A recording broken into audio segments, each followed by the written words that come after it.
부산진 오늘의 묵상입니다. 하나님의 말씀이 하루하루 깊어져서 우리 안에 자리 잡게 되어서 또 우리를 통해 하나님의 향기, 또 예수님의 향기가 더욱 깊이 진하게 이렇게 퍼져나가는 그런 은혜가 있기를 소망합니다.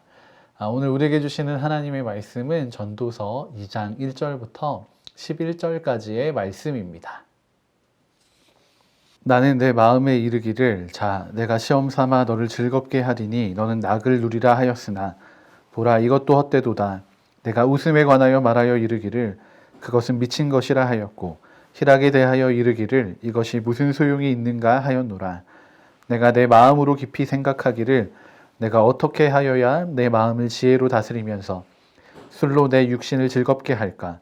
또 내가 어떻게 하여야 천하의 인생들이 그들의 인생을 살아가는 동안 어떤 것이 선한 일인지를 알아볼 때까지 내 어리석음을 꼭 붙잡아 둘까 하여 나의 사업을 크게 하였노라.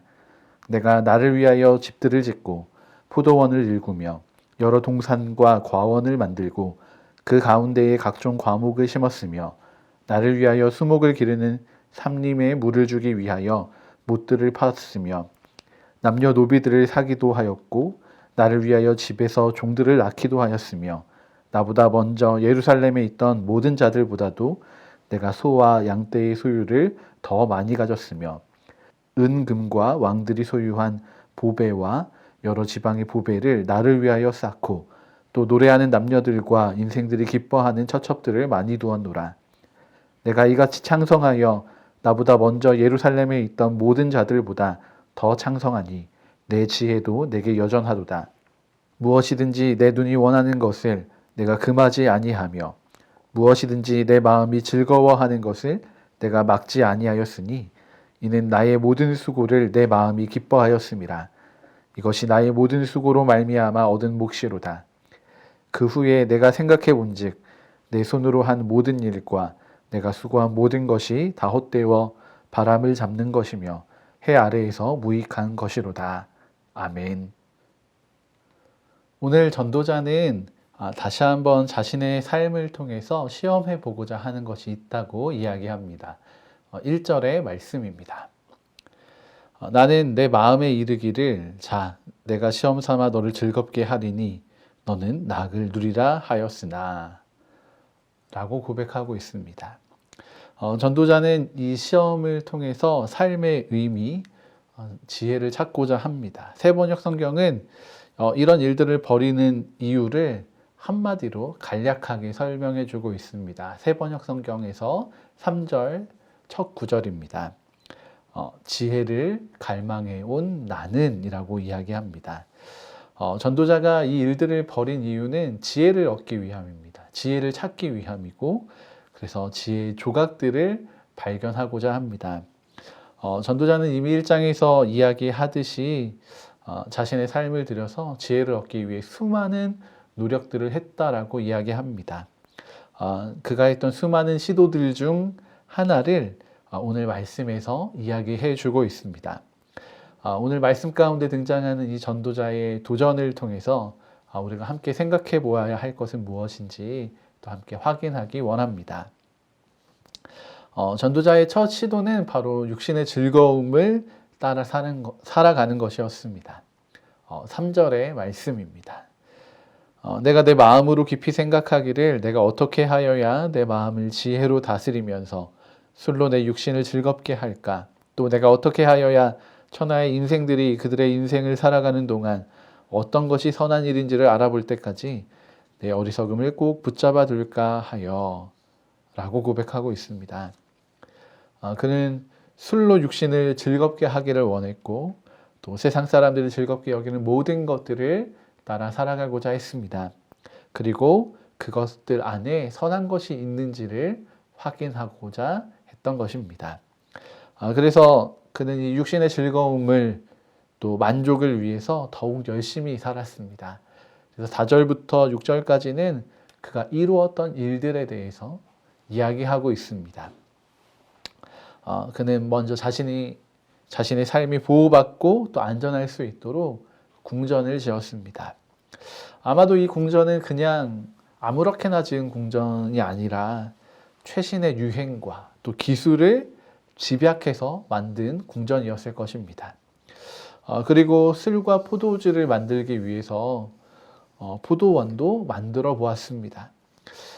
그냥 다른 곳에서 구하는 술을 마시다가 어쩌면 직접 만들어서 먹기로 결정했는지도 모르겠습니다.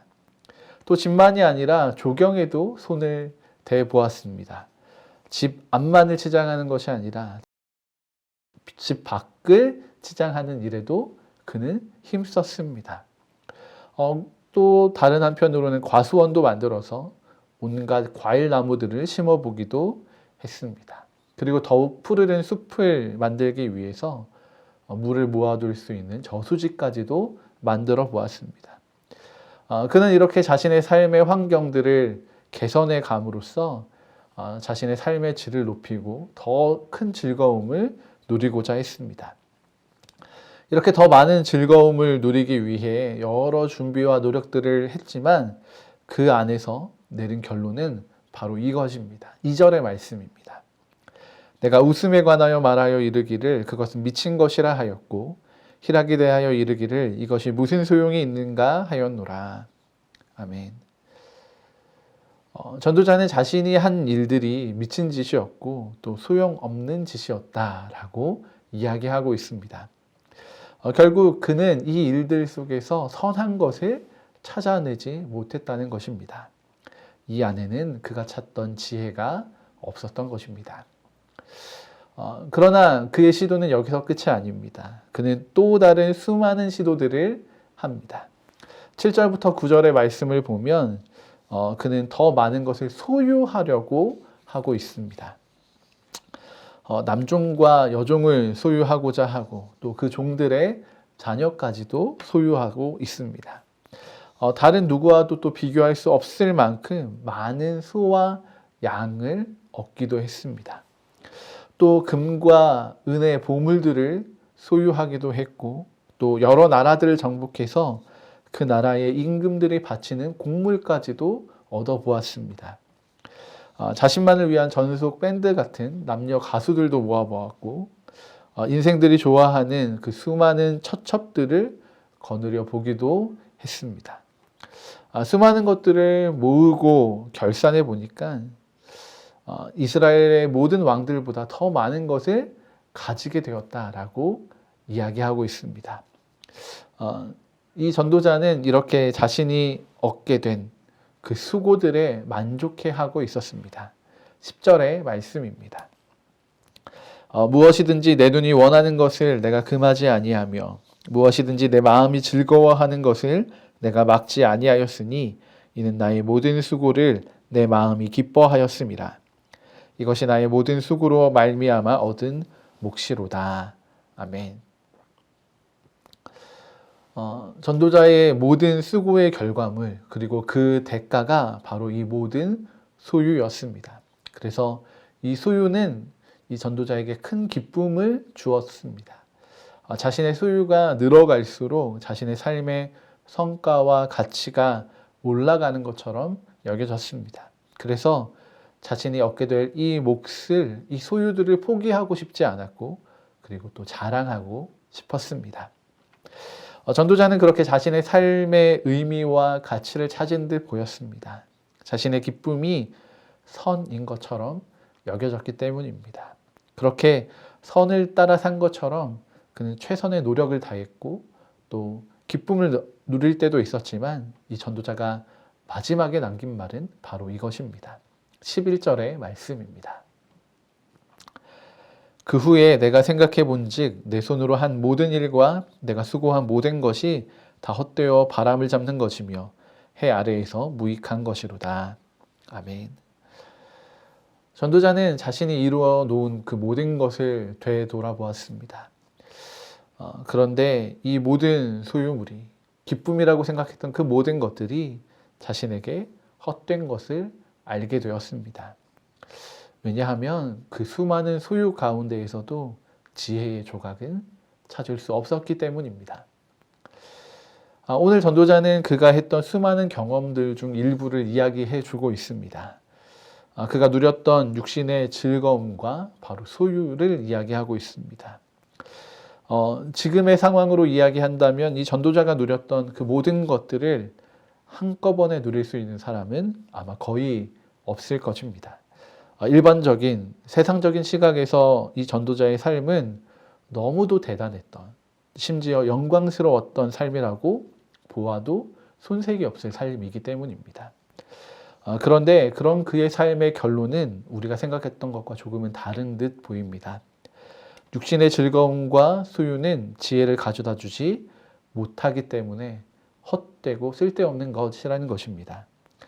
세번역 성경은 지혜를 갈망하는 전도자의 이 고백을 짤막하게 전하고 있습니다. 9절 하반절의 말씀입니다. 지혜가 늘 내 곁에서 나를 깨우쳐 주었다. 아멘. 그가 이 지혜의 조각들을 찾기 위해 수많은 즐거움을 누리고 소유들을 얻었지만 그렇게 그토록 찾아 헤맸던 지혜가 늘 그의 곁에 있었다는 것입니다. 이 지혜를 찾기 위해 즐거움을 누리고 소유를 늘려갈 때는 찾을 수 없었던, 볼 수 없었던 그 지혜가 결국 이 모든 시간들이 지나고 뒤를 돌아보니 늘 곁에서 함께 했었다라는 것을 발견하게 된 것입니다. 이 전도자의 고백을 우리가 함께 묵상해 보기를 원합니다. 우리는 더 많은 즐거움을 추구하고 소유를 추구하며 살아갑니다. 그런데 그 즐거움과 소유는 우리에게 잠시의 기쁨과 만족을 줄지는 모릅니다. 하지만 그때뿐입니다. 오히려 늘 우리 곁에 있으면서 우리를 도우시는 그 지혜를 바라보지 못하고 확인하지 못하도록 우리의 눈을 가리우는 것들입니다. 오늘 우리는 우리의 삶에서 어떤 것들을 추구하며 살아가고 있습니까? 우리가 더 많은 것을 가지려고 하진 않습니까? 내 육신의 만족을 위해서 또 안타깝지만 우리의 거룩함을 포기하고 있지는 않으십니까? 우리가 그렇게 기쁨과 만족을 누리기 원하지만 이것들로 인해서 우리는 어쩌면 이 기쁨과 만족, 그 모든 것들의 근원이 되시는 하나님을 놓치고 있는지도 모르겠습니다. 오늘 하루 우리와 함께 하시는 지혜, 우리가 갈망해야 할 그 하나님을 더 깊이 만나고 묵상하는 하루가 되기를 소망합니다. 그래서 우리의 즐거움이 우리 앞에 서지 않고 또 우리의 소유가 우리를 이끌어가지 않도록 오히려 늘 우리 곁에 함께 하시는 그 하나님이 우리를 이끄시고 우리 앞서 가시도록 우리가 그렇게 하나님께 나아가는, 하나님과 동행하는 복된 하루가 되기를 소망합니다. 함께 기도하시겠습니다. 하나님, 오늘 전도자의 그 삶의 경험들을 우리가 함께 말씀을 통해 보았습니다. 그의 삶에 육신의 즐거움과 기쁨을 추구하는 일들이 있었습니다. 주님, 그런데 그곳에서 그가 갈망하던 지혜는 없었음을 우리가 함께 확인합니다. 오히려 지혜가 늘 그와 함께하며 그의 삶을 이끌었던 것을 보게 됩니다. 하나님, 이 지혜의 근원이 되시는 하나님, 오늘 우리와 함께 하시는 이 지혜를, 이 하나님을 발견하는 하루가 되기를 소망합니다. 우리의 즐거움과 소유가 우리의 삶을 이끌어가는 것이 아니라 늘 우리와 함께 하시는 하나님을 우리의 앞에 세우고 우리를 이끌어 가시도록 그렇게 믿음의 삶을 살아가는 우리 부산진 모든 믿음의 성도들이 되게 하여 주시옵소서. 그렇게 하나님과 동행하는 복된 하루 살기를 소망합니다. 주님, 오늘 우리와 함께 하시며 우리의 삶이 헛된 삶이 되지 않도록 우리를 인도하여 주시옵소서. 그렇게 우리와 함께 하실 하나님을 기대하고 소망합니다. 감사드리며 예수님의 이름으로 기도드립니다. 아멘.